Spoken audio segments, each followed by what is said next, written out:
नमस्ते। अब हामीले खानेकुरा मगाएको छौँ। यदि निकाल्दा है प्लास्टिक हुन तान त प्लास्टिक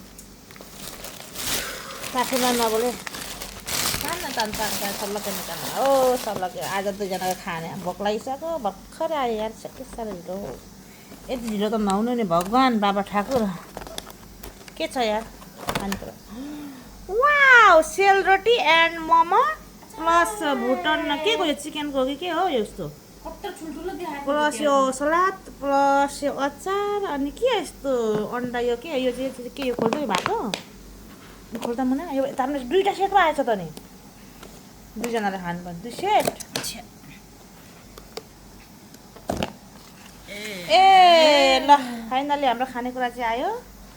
अब के गर्नु है बाहिर गएर घुम्नु अल्छी लाग्छ गइन्छ खाने बेलामा चाहिँ घरमा ल्याएर खाने काम गर्छौँ हामीहरू होइन। हाम्रो यस्तै छ पारा या